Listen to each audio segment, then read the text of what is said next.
So this is just a short anecdotal presentation which was done by Corinne Zurmüller, who is sitting in the audience somewhere too, right next. And we have found a very old hip in an excavation site here in Switzerland, and we wanted to analyze that a little bit more. And we think that impingement, or it was usually thought that impingement is brand new or like 10 years old. It's a new pathology. The first description actually was in 2003.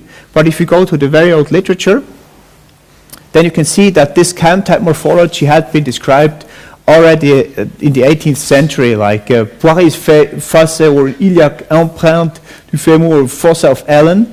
So this is something that you can see out of those old publications. And we wanted to know, is there any evidence that this deformity existed even long before this time? And we found this, these bones in the Archaeological Museum of Zurich. And we were very interested because this proximal femur had a very particular shape. The bone actually is from an excavation site in the north of Switzerland called Schweizersbild, and it's one of the oldest archaeological excavation sites in Switzerland. And this is how it looks like when they harvested those bones. It was in 1891. This was the excavation site here, and they found about 13 people there lying around. And this is how it looks like nowadays. There's a fireplace and it's a highway next door to it, so it really changed a little bit. But when you look at the proximal femur of this specimen, we thought, well, this is exactly a cam-type deformity that we typically have nowadays too, and we wanted to have this analyzed a little bit more in detail. So we wanted to reconstruct the entire three-dimensional anatomy of the pelvis and the femur. We wanted to assess the degenerative lesions of this particular specimen. We wanted to reconstruct the virtual impingement zones, and also we wanted to know what is the etiology of this cam deformity of this old femur. So it was a very small study, a single case study of this hip, which was more than 5,000 years old, which we did with a C14 method. It was a male hip, and the estimated age is about 35 to 15 years old. There were no gross skeleton abnormalities. So we did a 3D reconstruction, we put it into a scanner, and we did a surface modeling, and then we could virtually resemble the complete pelvis with some kind of anthropological methods, so that we have finally an entire pelvis made out of those fragments that we could find. And then we did some kind of macroscopic analysis for signs of osteoarthritis, which are validated in the archaeological literature. So we wanted to know, is there any presence of hibernation? Are there any marginal osteophytes or new bone formation on the surface? Is there any pitting on the surface or any alternation in the joint contour? And then we put everything together into our 3D analysis, and we analyzed exactly where is the impingement zone of this particular 5,000-year-old pelvis.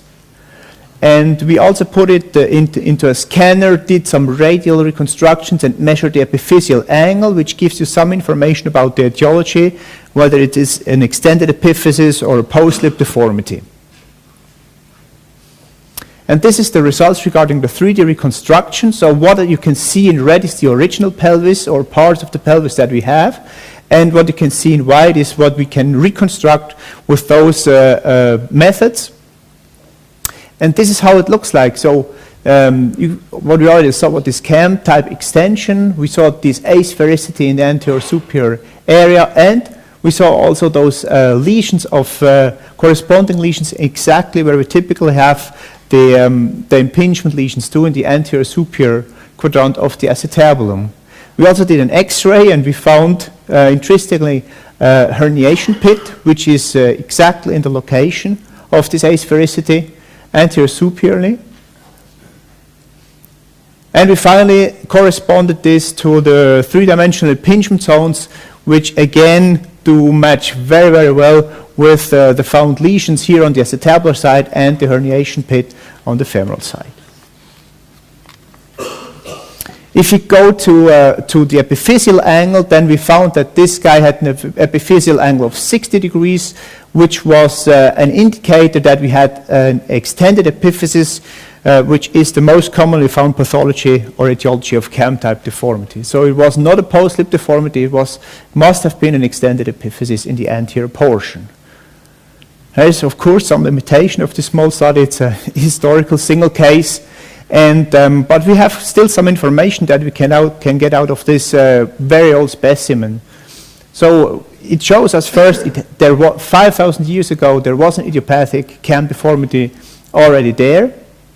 We could see an extended epiphysis and a reduced epiphyseal angle, and we could show that there are corresponding impingement zones and degenerative lesions exactly where we would expect them.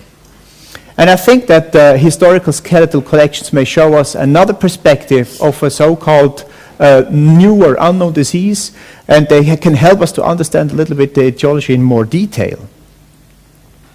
This is the historical background. So this was 5,000 years ago, so 3,000 years before Christus, and then it was just at the time when we invented the wheel. It was long before Egypt, long before we had letters, long before we had discovered America, electricity, and of course long before we actually discovered that this is a pathology in the human hip joint. So that is just some anecdotal background where we thought it would be kind of funny to show you that. And we will go back to surgery. Klaus, can you hear us?